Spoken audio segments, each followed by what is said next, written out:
I stood there, in front of the bathroom mirror in my new country home, wiping away tears of happiness that had streamed down my wrinkled cheeks. At 69 years old, after 45 years of marriage and 2 years mourning my husband's death, I had finally done something just for myself. This small house, with its garden full of possibilities and windows overlooking the fields, was mine. Completely mine. I had spent my life savings, $5,000 that I had saved penny by penny, denying myself small pleasures for decades, but it was worth it.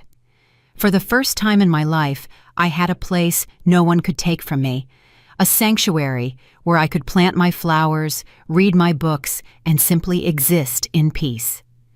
I touched the freshly painted cream-colored wall, inhaled the scent of new wood, and felt something I hadn't experienced in years: pure freedom. This morning, I had breakfast in my small kitchen while listening to the birds sing. I had watered the potted plants I bought in town and planned where I would put my favorite rocking chair. Everything was perfect. Everything was mine. The phone rang as I was organizing my few belongings in the master bedroom closet. I saw my daughter Rebecca's name on the screen and smiled, thinking she might want to congratulate me on my new house, although I knew she had been against this purchase from the beginning. "Mom, it's a waste of money," she had told me over and over. "You should stay in your apartment, close to us." Close to us, not with me. Close, so I would be available when they needed me. "Hello, my darling daughter," I answered, with that maternal joy that never fades, no matter how many times you've been disappointed. "Mom, get ready. In an hour, I'll be there with 20 people from David's family," she said, without even a greeting, in that authoritative voice she had developed since she got married. "Make food for everyone and get our rooms ready. We're only staying for 2 weeks." The world stopped. I literally felt as if the floor moved beneath my feet. My heart began to pound so hard I thought it would burst out of my chest. 20 people? Rebecca, I just arrived. I have nothing prepared. I don't even have food for them. Mom, don't be dramatic. It's your family now. You have to welcome them properly. David says his cousin Emily is coming with her 4 small children, his brother Noah with his wife and twin kids, and Aunts Carol and Beth are coming with their families too. It's vacation time, and they need a free place to stay. Your house is perfect. But Rebecca, I don't have space for so many people. This is a small 2-bedroom house, and besides, there are no buts. We are your family. You have an obligation to help us. Besides, why did you buy such a big house if it's not for us to use? Don't be selfish, Mom. We're on our way, so hurry up and get everything ready. Oh, and make sure there are enough clean towels for everyone. The kids will want to swim in the lake, so also prepare some food for the ride back. See you. She hung up, just like that. I stood there, holding the trembling phone, feeling all the happiness I had felt just minutes ago vanish like smoke. 20 people in my new house without warning, without asking if I could, if I wanted to, if I had the means to accommodate them. And worst of all, talking about my house as if it were a free family hotel. I looked around my small, 2-bedroom, 1-bathroom house. Where would 20 people sleep on the floor, in my living room that barely had a small sofa? My refrigerator was practically empty. I barely had a few eggs, some milk, and a few tomatoes I had bought in town.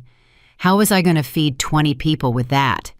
With what money was I going to buy food for 2 weeks for so many people? But what hurt me most wasn't the impossible logistics of the situation. What broke my heart was realizing that once again, my opinion didn't matter.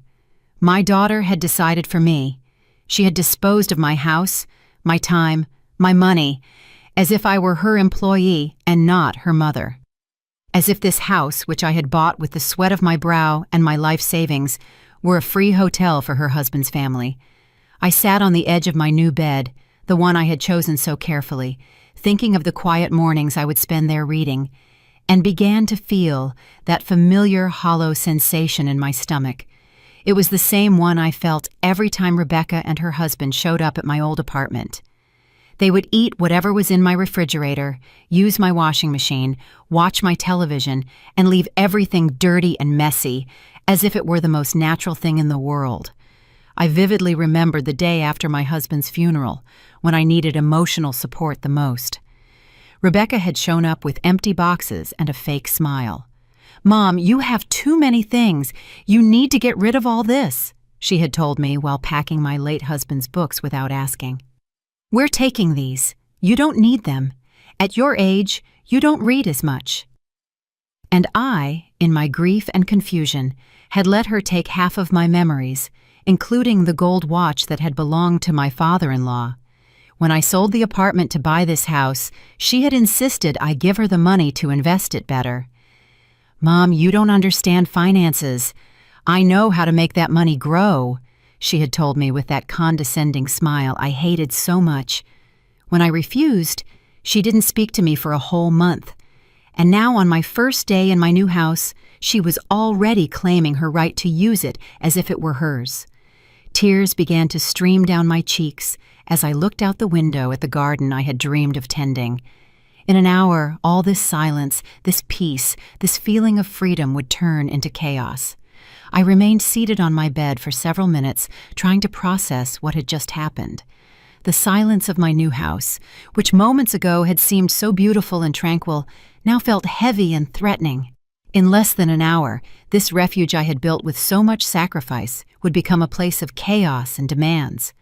I slowly got up, feeling the weight of my 69 years more than ever. My legs trembled slightly as I walked to the kitchen, where I opened the refrigerator with a mix of hope and despair. The reality was even worse than I remembered. 3 eggs, half a gallon of milk, 2 tomatoes, a piece of cheese I had bought yesterday, and a bottle of water. That was it.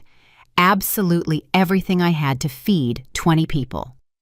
I opened the cabinets with trembling hands. 1 can of beans, another of tuna, a half-finished bag of rice, salt, pepper, and oil. I didn't even have enough plates. I had bought a set for 4 people, thinking it would be more than enough for my needs. I never imagined my daughter would turn my home into a family refugee camp. I looked at the clock. 50 minutes. 50 minutes to work a miracle. I grabbed my purse and car keys, knowing I would have to go to town to buy food, but when I checked my wallet, my heart sank even further. After paying for the house, basic furniture, and moving expenses, I only had $300 left until next month. How was I going to buy food for 20 people for 2 weeks with that? The drive to town felt endless. Every minute that passed was a minute less to prepare whatever I could prepare.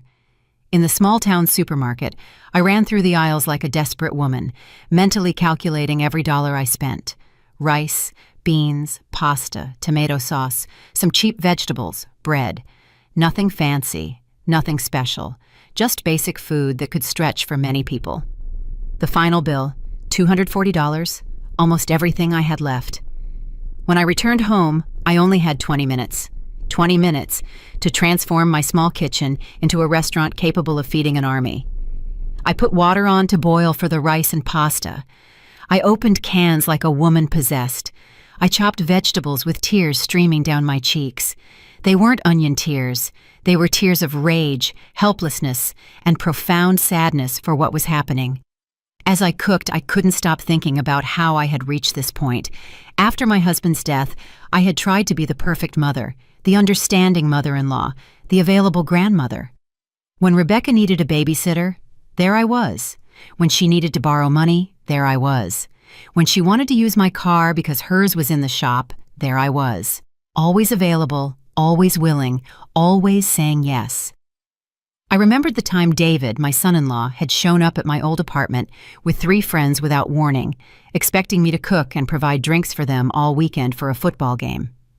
"My mom's out of town and you cook so well," he had told me with that fake smile that annoyed me so much. And I, as always, had rushed to the supermarket, spent my money, and cooked for them as if I were their personal chef. Or the time Rebecca had asked me to take care of her sister-in-law's children because she had a family emergency. 3 small children for a whole week without paying me a cent, without even asking if I could do it. When I mentioned I had to cancel my doctor's appointments to take care of them, she had said, "Oh, Mom, don't be dramatic. Besides, it's good for you to have something to do so you don't feel so lonely." Lonely. That word echoed in my head as I stirred the tomato sauce. I felt lonelier surrounded by my family than when I was truly alone. Because true solitude is honest. It doesn't pretend to love you while it uses you. The sound of cars approaching pulled me from my thoughts. I looked out the window and saw 3 vehicles full of people getting out, as if they were arriving at an all-inclusive resort. Children screaming, adults laughing, suitcases being pulled from trunks. And there was Rebecca, directing the show as the official hostess of my house. "Mom!" she shouted from outside. "Come help us with the bags!" I stood there in my kitchen, holding the wooden spoon I had been stirring the sauce with, and something inside me broke. Not in the dramatic way you see in movies, but in a silent and definitive way, like when the thinnest thread holding too heavy a weight snaps. I walked out of the kitchen and opened the front door. What I saw took my breath away. 20 people, indeed, from babies to elderly adults, all getting out of the cars as if they were arriving at their favorite vacation home. Some already had swimsuits on, others carried coolers full of beer, and all, absolutely all of them, looked at me with that expectant smile of someone who knows they will be treated like royalty. "Aunt Mary!" shouted Emily, David's cousin carrying a crying baby. "What a beautiful house! The kids are going to be so happy here. I hope you made a lot of food because we're hungry from the trip." Noah, David's brother, approached, patting me on the back as if we were old friends. "Mother-in-law, this is perfect for vacation. Is the food ready? The kids haven't had lunch." Of course, they hadn't had lunch because they knew Grandma Mary would be there to fix everything. As always, like the reliable employee who never says no. "Mom," Rebecca said, approaching with a smile that didn't reach her eyes, "I hope you prepared the rooms. Emily and her family will need the master bedroom because the baby cries a lot at night and we can sleep in the other one. The rest can settle in the living room." The master bedroom, my bedroom. The room where I had put my things just a few hours ago, where I had imagined waking up every morning looking at the garden through the window. Without asking me, without consulting me, they had already decided I would sleep on the sofa in my own house. I looked at all these people invading my space, touching my things, talking about my house as if it were theirs, and for the first time in many years, I felt something different from resignation. I felt a small but real spark of something I had forgotten existed, indignation, but I still didn't know what to do with it. "Mom, the food!" Rebecca yelled from the door, as if I were a waitress who had taken too long to take the order. "The kids are hungry, and the adults want to have lunch too before we settle in." I returned to the kitchen like a zombie, feeling the eyes of 20 people fixed on my back. On the stove, the rice had stuck a little to the bottom of the pot. The pasta was almost overcooked, and the tomato sauce looked thinner than I would have liked. But it was what I had. It was what I had managed to make with the little time and money I had. I started serving on the few plates I had, knowing they wouldn't be enough. Indeed, after serving 8 plates, I ran out of dishes. I had to improvise with cups, bowls, and even use the lid of a pot as a plate for one of the smaller children. The humiliation was complete. "Is this all?" Noah asked, looking at his plate with the small portion of rice and sauce I had managed to serve him. "I thought there would be meat or chicken. You don't have anything else?" "It's just that you arrived very suddenly, and I didn't have time to—" I began to explain, but David interrupted me. "Mary, it's okay. We understand you didn't expect so many people, but you could have made an effort. We're family, aren't we? Besides, this house is beautiful. You surely have money saved to buy better things." Money saved. If they knew I had just spent almost everything I had left on that meal they were criticizing, maybe not. They would probably still be criticizing. David's family had that special ability to make you feel guilty no matter the circumstances. "Grandma," one of Noah's twins said, a boy about 8 years old, "do you have video games like at my other grandparents' house?" "No, my love, there are no video games here," I replied with the sweetest voice I could, trying not to unleash my frustration on an innocent child. "And cable TV and Wi-Fi?" he continued asking. "Not yet, darling. I just moved in and haven't set up those services yet." The child looked at me as if I had told him I lived in a cave. "So what are we going to do for 2 weeks? This is boring." Emily, while changing her baby's diaper on my dining room table, joined the conversation. "Mary, we need you to go to town to buy diapers, formula, and baby food. I forgot to bring enough for 2 weeks. We also need sunscreen, mosquito repellent, and a few other things." She handed me a handwritten list on a napkin. "Here's everything written down. You can go this afternoon." I took the list with trembling hands. Diapers, formula, sunscreen, repellent, sanitary napkins, headache medicine, aspirin, antacid, children's shampoo, antibacterial soap, laundry detergent. The list seemed endless. I mentally calculated at least $200 more. The last $200 I had left. "Emily," I said, trying to stay calm, "I don't have much money available right now. I just bought the house, and—" "Oh, Mary," she interrupted, laughing. "Don't be dramatic. They're just basic things. It won't break you. Besides, it's for your family. I'm sure you have something saved for emergencies." Emergencies. They were my emergency, but not the kind I had planned for. Paul, one of David's uncles, approached with a beer in his hand. A beer he had taken from his own cooler. Luckily, because I didn't even have drinks. "Mary, where can we put our things? We need space in the refrigerator for our beers and food." I opened my small refrigerator, which was already full with the few things I had bought that morning. "Well, you can move my things, and—" "Perfect," he said, already starting to take my things out of the refrigerator to put his own in. "And where is the room where Robert and I are going to sleep?" "You only have 2 rooms, and Rebecca said that—" "Oh, don't worry. We can sleep in the living room. Just make sure you have enough blankets and pillows. It gets cold at night here in the country." Blankets and pillows for 20 people. I had exactly 3 blankets and 4 pillows in the entire house, my house, which was becoming a charity hotel. Meanwhile, the children had discovered my garden and were running among the potted plants I had bought so lovingly that morning. I watched as one of them stomped on my small tomato plants that I had planted just hours before, full of hope and excitement. "Children, be careful!" I shouted from the window. "Oh, leave them alone," Noah shouted back. "They're kids. They need to run and play. That's why we came to the country, so they could be free. Free in my garden, destroying my plants, with my money paying for their meals, while I became the hotel employee for all these people." Rebecca approached me as I washed dishes in the small kitchen sink. "Mom, I need to talk to you. David's family is very excited to be here, but I think you could try a little harder to make them feel welcome." I turned to look at her, my hands dripping soapy water. "Try harder?" "Yes, Mom. The food was basic, and the house feels a little cold, as if you don't want us here. Remember, this is an opportunity for you to get to know your son-in-law's family better. You should be grateful they want to spend time with you." Grateful. That word resonated in my head like a slap. Grateful that 20 people invaded my house without permission, spent my money, criticized my food, destroyed my garden, and treated me like their personal employee. "Besides," Rebecca continued, "I hope you don't plan on charging them anything to stay here. That would be very stingy of you." Charge them. The idea hadn't even occurred to me, but now that she mentioned it, why not?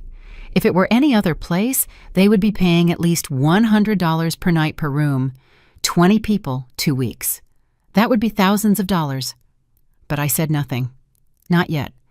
I just nodded and continued washing dishes, feeling that small spark of indignation I had felt before slowly begin to grow in my chest.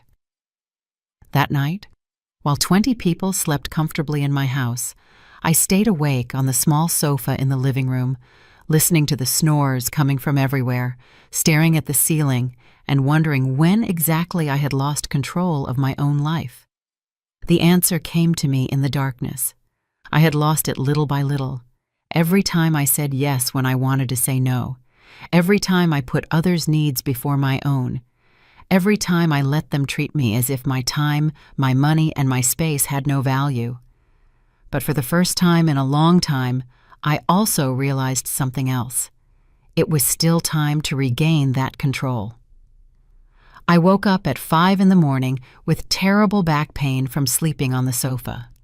The silence of the dawn lasted exactly 30 seconds before chaos began. Emily's baby started crying, waking up all the other children, who immediately began running through the house, screaming and playing as if it were an amusement park. I got up from the sofa, feeling every one of my 69 years in my joints, and headed to the kitchen to make coffee. I needed caffeine to survive what was coming. But when I arrived, I found Noah already there, rummaging through my refrigerator as if it were his own. "Good morning, Mary," he said without looking up. "Where's the coffee? And we need milk for the kids' cereal." "I don't have cereal," I replied, trying to keep a neutral tone. "What do you mean you don't have cereal? What are the kids going to eat for breakfast then?" It was an honest question, and I didn't have an honest answer. I didn't have cereal, I didn't have enough milk, I didn't have enough of anything to feed 20 people for 2 weeks. My small pantry was designed for one person who ate simply and economically. "Can I make scrambled eggs?" I offered, knowing I had exactly 6 eggs left after the ones I had used yesterday. "6 eggs for 20 people?" Noah asked, laughing. "We'd better go to town to buy real food, but make it quick because the kids will be hungry soon. Let's go." As if it were a joint decision, as if the money belonged to both of us, as if I hadn't just spent my last savings yesterday on a meal they had criticized. Emily appeared in the kitchen with the baby in her arms and a sour face. "Mary, I need you to boil water for the bottle, and I also need you to wash these clothes because the baby soiled himself last night." She handed me a bag full of dirty clothes that smelled terrible. "Didn't you bring enough clothes for the baby?" I asked. "Yes, but I didn't think he would get so dirty. Besides, you have a washing machine here. Isn't it easier to wash here than to carry so much laundry?" Easier for her, more work for me, more expense for water, electricity, and detergent for me. The children began to arrive in the kitchen like a hungry wolf pack, 5 children between the ages of 4 and 12, all asking what was for breakfast, all expecting the magical grandma to produce food out of thin air. "Grandma, I'm hungry," the youngest girl said, with such an innocent face that it broke my heart. It wasn't her fault to be in this situation. "I know, my love. Let's see what we can do," I replied, opening empty cabinets and trying to work miracles. Robert appeared, yawning and scratching his stomach. "Mary, do you have coffee and not that instant stuff? I hope for something decent." Decent coffee? I had just gotten up from my own sofa after being kicked out of my own bed, and he was asking for gourmet coffee. "I only have instant coffee," I told him. "Seriously? Well, I guess we'll have to go to town to buy real coffee too, and since we're going, we can buy everything we need for these days." "We?" Again, that word, as if we were partners in this disaster. Rebecca came downstairs from my room, where she had slept comfortably in my bed, looking perfectly rested. "Good morning, Mom. Is breakfast ready? David is hungry and doesn't like to wait." "Rebecca, I don't have enough food for—" "Mom, we already talked about this yesterday. You need to get more organized. We are 20 people. You can't improvise. Why don't you make a proper shopping list and go to town? We can stay here, taking care of the house." Taking care of my house, while I spent my money buying food for them. David appeared behind Rebecca with that fake smile I also knew. "Mother-in-law, good morning. I heard you're going to town. Can you bring cigarettes and beer? The ones we brought won't last 2 weeks. We also need charcoal for a barbecue tomorrow." Cigarettes, beer, charcoal. The list of expenses kept growing, and my wallet kept shrinking. "David, I don't smoke and I don't drink. I don't know what brands." "Don't worry. Any brand is fine. The important thing is that we have enough to have a good time." Having a good time with my money in my house, while I worked as their personal employee. Paul joined the group in the kitchen. "Mary, last night I talked to Robert, and we thought it would be a good idea to have a big barbecue for the whole family. We can invite more relatives who live nearby. What do you think about organizing something for the weekend?" "More relatives?" I asked, feeling my blood pressure rise. "Yes, we are a big, close-knit family. It will be fun. We just need you to buy meat for about 30 people. Nothing out of this world." 30 people. Meat for 30 people. I mentally calculated at least $500 more. Money I definitely didn't have. "I don't think I can afford—" "Oh, Mary," Emily interrupted. "Don't be stingy. It's a family gathering. Besides, with what you're saving by not paying for a hotel for all of us, you can surely afford a barbecue." Not paying for a hotel as if being in my house was free, as if my time, my space, my peace of mind were worth nothing. The children, meanwhile, had found my few boxes of crackers and were eating them directly from the package, scattering crumbs all over my freshly cleaned kitchen. "Children, don't eat that," I shouted. "What are those crackers for, Mom?" Rebecca asked in an annoyed tone. "They're just crackers. The kids are hungry and you haven't prepared anything for breakfast. At least let them eat something." Something. My crackers, my food, my last food reserve in the house. "Mom," Rebecca continued, "I think you're being a little selfish. This is a beautiful opportunity for family bonding, and you're just complaining about small things like crackers and money. Aren't you happy to see us happy?" Happy. They were happy spending my money, sleeping in my house, eating my food, and treating me like their employee. Of course they were happy. I stood there in my kitchen, surrounded by 20 people who looked at me as if I were the villain of the story for not having enough food to feed them for free for 2 weeks. And something inside me finally clicked. It wasn't a dramatic explosion. It was more like when a puzzle piece that had been out of place for years finally fits. Suddenly, I could see the complete picture with a clarity that surprised me. These people didn't love me. They needed me.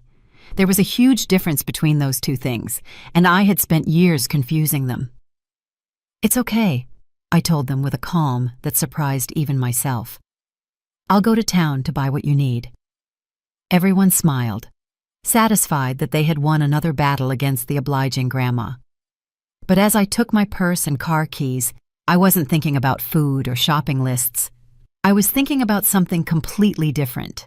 I was thinking about the lawyer's office I had seen in town yesterday and a conversation that perhaps it was time to have. For the first time in days, I left my house with a real smile on my lips. The trip to town that morning was the most liberating I had had in years. For the first time since my family arrived, I was alone with my thoughts, with no one demanding anything from me, no children screaming, no adults treating me like a housekeeper. The silence of the car felt like a balm to my wounded soul, but I didn't go directly to the supermarket as they expected. Instead, I parked in front of a small cafe I had seen the day before and sat down to have a real cup of coffee while organizing my thoughts. I needed time to process what I had understood that morning. "Are you all right, ma'am?" the waitress asked me, a middle-aged woman with a kind face. "You look a little troubled." I smiled sadly. "Let's say I'm going through a complicated family situation." "Ah," she said, nodding knowingly. "Family. Sometimes they're the ones who hurt us the most, aren't they?" Her words hit me like lightning. That was exactly it. My own family was the one hurting me the most, and I had been so used to the pain that I had started to think it was normal. After coffee, I walked through the small town until I found what I was looking for. Jeremy Stone, attorney at law. The sign was simple but professional. I took a deep breath and entered. "Good morning," said a man about 50 years old with a kind face. "How can I help you?" "I need legal advice on family situations," I told him, feeling a little ridiculous, but determined to continue. Jeremy invited me to sit down and offered me water. For the next hour, I told him everything. From Rebecca's call to the invasion of my house, from the expenses they were forcing me to incur to the complete lack of respect for my property and my money. The man listened without interrupting, occasionally taking notes. "Mrs. Albright," he finally said, "what you are describing to me is financial and emotional abuse. The fact that they are family does not give them the right to use your property without permission or to force you to spend your money on them." "But they are my family," I murmured, repeating the excuse I had used for years. "True family respects, it doesn't exploit," he replied firmly. "Have you ever thought about setting legal boundaries?" Legal boundaries. The idea seemed as strange as it was liberating. "What kind of boundaries?" I asked. "Well, for example, your house is your private property. You have the absolute right to decide who can be there and under what conditions. If someone refuses to leave when you ask them to, they are technically trespassing. Trespassing my own family. Also, Jeremy continued, if so many people are using your property as a place of lodging, legally you could charge them for the services you are providing: food, lodging, basic utilities. In any hotel, they would pay hundreds of dollars for what you are giving them for free. Could I really charge them? I asked, feeling a mix of hope and terror. Of course. It's your house. They are your resources. If they decided to come uninvited and without contributing financially, you have every right to establish commercial terms for their stay. I left Jeremy's office with a folder full of documents and a new perspective on my situation. I had drafted a formal letter establishing commercial lodging terms for my property with rates per room, per meal, and per service. I also had information about my rights as a homeowner and the legal steps I could take if someone refused to respect my decisions. My next stop was the bank. I wanted to know exactly how much money I had left and how much I had spent in the last 2 days. The numbers were alarming. In less than 48 hours, I had spent $520 of my meager savings. At that rate, I would be completely bankrupt in a week. The bank manager, a young man named Richard, reviewed my account with a concerned expression. Mrs. Albright, these expenses are very high for your usual income. Is everything okay? He asked me. I briefly explained the situation, and he nodded with understanding. Look, it's none of my business, but I've seen similar cases. Elderly people who allow themselves to be financially exploited by relatives. Have you considered setting limits on your spending? I'm starting to consider it, I replied. If you need help controlling your expenses or setting a budget that protects you from unintentional overspending, we can help you. We can also configure your account to require special authorization for expenses over a certain amount. It was another tool I didn't know existed, another way to protect myself from my own misguided generosity. Finally, I went to the supermarket, but this time I only bought the basics: rice, beans, pasta, tomato sauce, some cheap vegetables. No luxuries, no meat for barbecues, no beers or cigarettes. I spent exactly $50. When I returned home 3 hours later, I was greeted by a chorus of complaints. "Mom, you took forever," Rebecca shouted. "The kids are starving and so are we." "Where's the meat for the barbecue?" Paul asked. "And the beer?" David added. "The cigarettes," Robert insisted. I looked at them all standing in my living room, in my house, expecting me to solve all their problems with my money. And for the first time in years, I didn't feel guilt.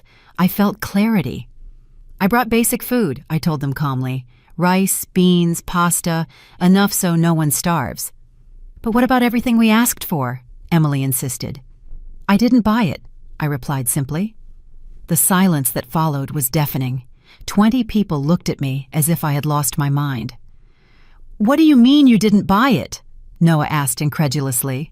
"I don't have money to buy meat for 30 people, or beer, or cigarettes, or all the other things you asked for. I only have money for basic food." "But Mom," Rebecca intervened with that condescending voice I hated so much, "we know you have money saved. Don't be stingy." I took out the papers I had obtained from the bank and showed them. "These are my bank statements. In 2 days, I've spent $520 of my savings. I have less than $300 left until next month. There's no saved money, no secret reserves. This is all I have."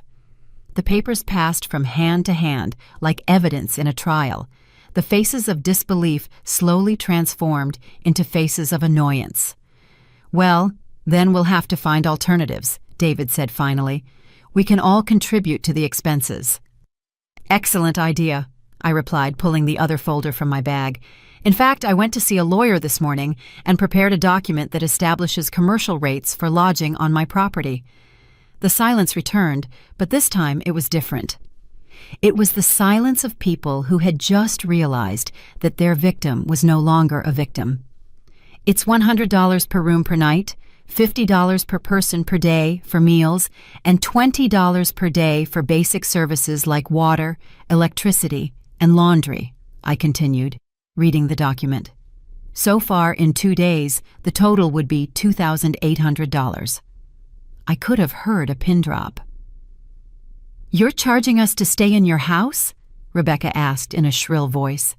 "No," I replied with as much calm as I could. "I am offering you the option of paying for the services you are receiving or finding lodging elsewhere." For the first time in years, I was in control of the conversation. The explosion that followed was epic. 20 people talking at the same time, shouting, protesting, trying to make me feel guilty with all the manipulation tactics they had perfected over the years. But something had changed in me. It was as if I had built an invisible wall that didn't let their hurtful words pass through. "This is ridiculous," David shouted. "We're family. You can't charge us to stay in your house." "Since when are you so greedy, Mom?" Rebecca added with crocodile tears in her eyes. "Dad would be rolling in his grave if he knew you were charging his own family." Mentioning my late husband was the last straw, but not in the way she expected. Instead of breaking me, it gave me strength. "Your father," I told her in a firm voice, "worked his whole life so I would have financial security.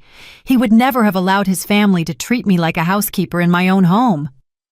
"We're not treating you like an employee," Emily protested. "We're giving you the opportunity to spend time with your family." "Spend time?" I repeated with a bitter laugh. "Emily, since you arrived, you've made me wash your baby's clothes, boil water for his bottles, and demanded that I buy diapers and formula with my money. Is that spending time?" "But we're family," she insisted. "That's what family does, right?"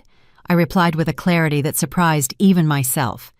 "What family does is respect each other, contribute equally, and not abuse each other's generosity. What you are doing is exploitation." Noah approached with a menacing look. "Mary, I think you're going crazy. Maybe you need medical help. This isn't you." "You're right," I replied unfazed. "This wasn't me before." The old Mary let herself be walked all over, spent her savings on people who treated her badly, and confused being used with being loved. But that Mary no longer exists. "Mom, this is embarrassing," Rebecca shouted. "What will people think when they find out you charged your own family for lodging?" The same people who would think badly of you for showing up uninvited at a 69-year-old woman's house and expecting her to support you for free for 2 weeks, I replied. Paul tried a different approach. "Mary, let's be reasonable. We understand you have expenses, but these rates are exaggerated. We can give you something symbolic, $50 for the entire stay." $50? I repeated slowly. "For 20 people for 2 weeks, that's less than 18 cents per person per day. Do you know how much you paid for gas to get here? Probably more than $50 per car, but that's different," Robert protested. "Different? Why? Because your money is worth more than mine? Because your expenses are important, but mine aren't?" The living room filled with murmurs and long faces. I could see them looking at each other, trying to decide what strategy to use now. It was then that my salvation appeared in the form of a woman about 60 years old with a basket of vegetables in her hands. It was Martha, my neighbor, who had come to welcome me to the neighborhood. "Good morning," she said from the open door. "I'm Martha. I live next door. I came to meet my new neighbor, and oh, excuse me, I see you have visitors." "Come in, please," I said, grateful for the interruption. "They're relatives who came to visit." Martha entered and immediately sensed the tension in the atmosphere. She was one of those older women who have seen so much of life that they can read a situation in seconds. "What a big family," she commented with a smile, but her intelligent eyes were already analyzing the scene. "It must be expensive to maintain so many people. I hope they are contributing to the expenses." The awkward silence that followed was eloquent. "They're not contributing?" Martha asked with genuine surprise. "Oh, what a shame. In my day, when you visited someone, you always brought something, or helped with the expenses, especially if there were so many people." "But we're family," Rebecca murmured. "Ah, all the more reason," Martha replied energetically. "Family is the one who should take care of their own the most. You know what? My daughter lives in the city, And every time she comes with her grandchildren, she always brings the complete groceries. She says it's not fair for me to spend my pension feeding her whole family. I could see how Martha's words were having an effect. It was one thing for me to tell them they were abusing me, but it was quite another for a stranger to confirm it. "And where are you all from?" Martha continued asking with innocent curiosity. "From the city," David replied curtly. The trip must have been expensive. Gas, food on the way, and then arriving and finding everything paid for. How lucky! Although I suppose you all organized yourselves to help Mary with the expenses for so many people." Every word from Martha was like a needle pricking my family's conscience, or at least pricking their pride at being exposed to a stranger. "Martha," I said, "would you like to have some coffee? I'd love to get to know you better." "Of course, but don't worry about waiting on me. I see you already have your hands full with so many people." As I prepared coffee for Martha in the kitchen, she followed me. "Honey," she whispered, "I don't know if it's my place to say this, but those people don't look like they're here out of affection. They look like they're here for convenience." Her words were like a balm. Someone else saw what I had been seeing, but had been denying for years. "Is it that obvious?" I asked. "Darling, I've been in this world for 60 years. I've seen everything. Those people arrived expecting to be treated like kings, and you look like someone who hasn't slept well and is spending money she doesn't have." I broke down a little. "But they're my family." "True family doesn't abuse, my dear. True family takes care of their elders. They don't exploit them." Martha put a comforting hand on my shoulder. "Want me to tell you something? My sister had the same problem with her children. They lived off her, treated her like an employee, spent her pension. Do you know what she did?" "What?" I asked hopefully. "She set boundaries. She told them, 'You visit me when I invite you, for the time I decide, and you contribute to the expenses. If you don't like it, find a hotel.' At first, there was drama, shouting, emotional blackmail, but then they realized she was serious, and it worked. Of course, now they visit her occasionally, always bring something, always help, and treat her with respect, because they learned that a mother's affection isn't free when they confuse it with exploitation." When we returned to the living room with the coffee, the family had been murmuring among themselves. I could see that they had reached some kind of consensus. David cleared his throat. "Mary, we've been talking, and we think maybe we could contribute something to the expenses. Not the exaggerated amounts you propose, but something reasonable." "How much do you consider reasonable?" I asked. $200 for the entire stay for all of us," Rebecca said. Martha almost choked on her coffee. $200 for 20 people for 2 weeks? Children, the cheapest hotel in town, charges $60 per night per room. The math was relentless, and they knew it, but I had already made my decision.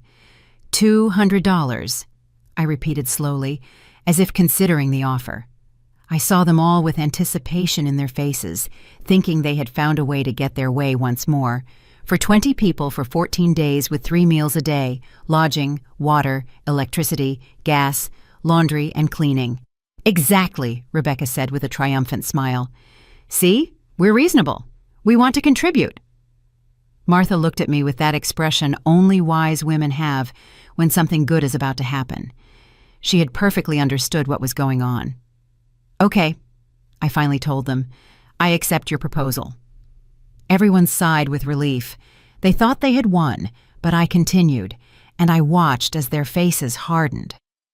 "With one condition. Since this is now a commercial transaction, I want you to sign a lodging contract." "A contract?" Noah asked suspiciously. "Of course, if you're going to pay for services, we need to clearly establish what those services include and what they don't. It's to protect everyone." I took out the papers Jeremy had prepared and placed them on the coffee table. "This contract specifies that for $200, you are entitled to sleep on the living room floor, 1 basic meal a day, rice and beans, access to the bathroom during specific hours, and nothing else." "1 meal a day!" Emily shouted. "But we expected 3 meals." Of course you can have 3 meals a day, I replied sweetly. But that's in the premium package, which costs the $2,800 I originally mentioned. This is absurd, David exploded. You're crazy if you think we're going to sign that. You don't have to sign it, I told them with perfect calm. You can find lodging elsewhere. In fact, I think that would be best for everyone. Mom, Rebecca shouted, you can't kick us out. We're your family. I'm not kicking you out, I replied. I'm giving you options. You can pay the commercial rates for the services you want. You can pay for the basic services you can afford, or you can find alternatives that better fit your budget. Martha slowly applauded. Bravo!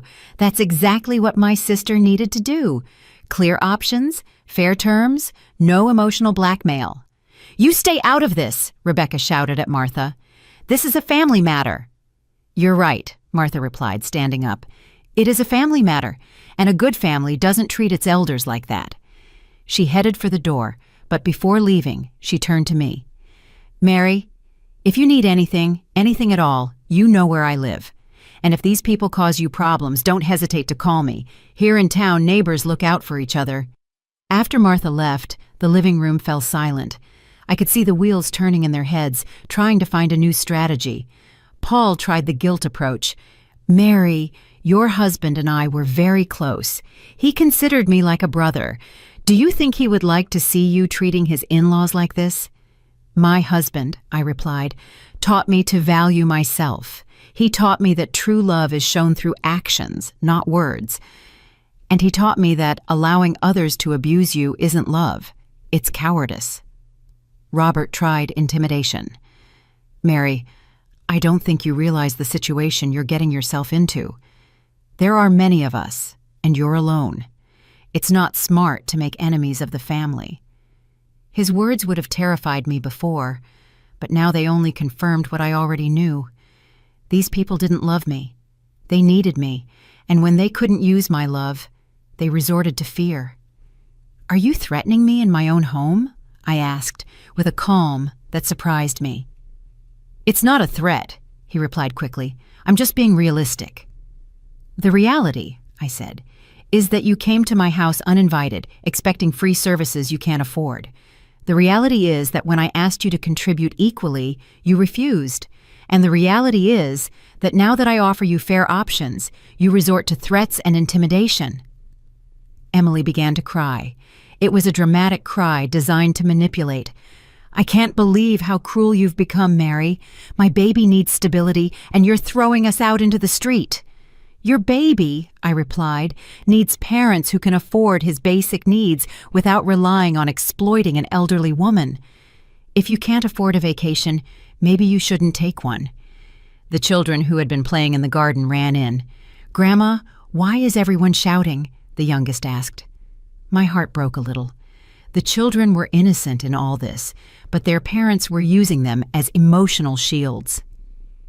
The adults are having a serious conversation, I replied gently. Why don't you go play outside for a little longer?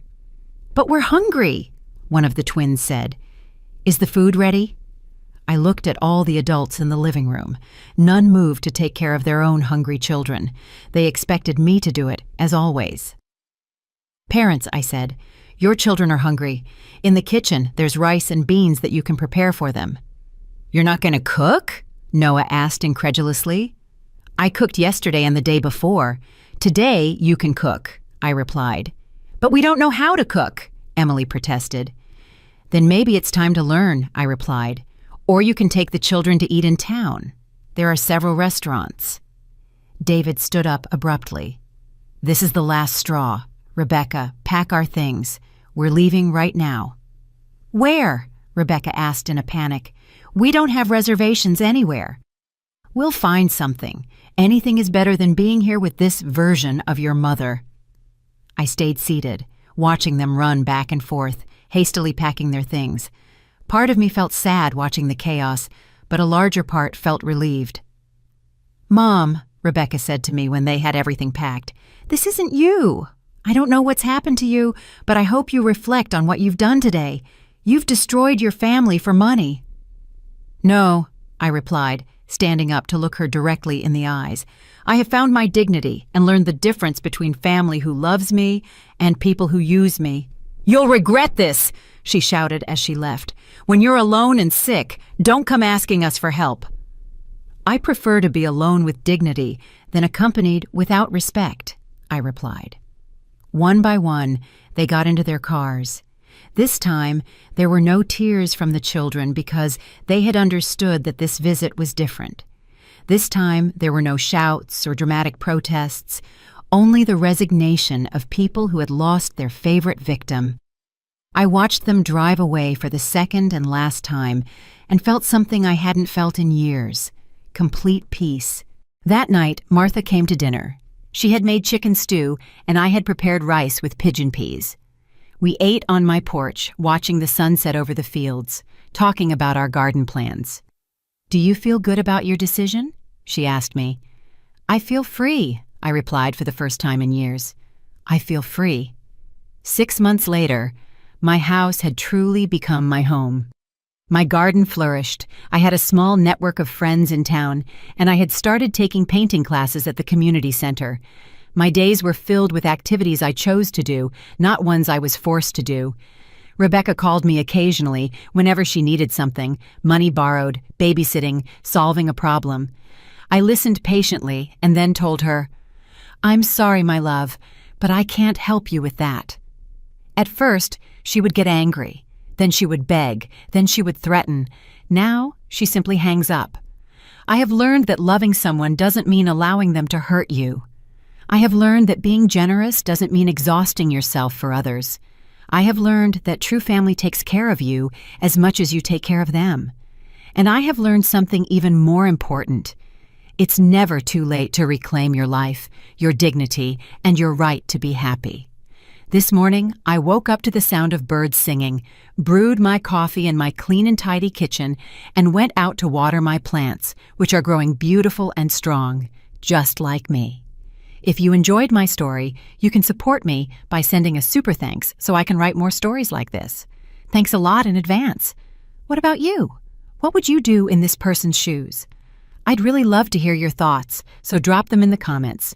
I'm always curious to know what you think. Oh, and let me know where you've heard this story. If you want to hear more life stories like this, like the video, and subscribe to my channel. There are many more waiting for you. Big hugs, and see you next time.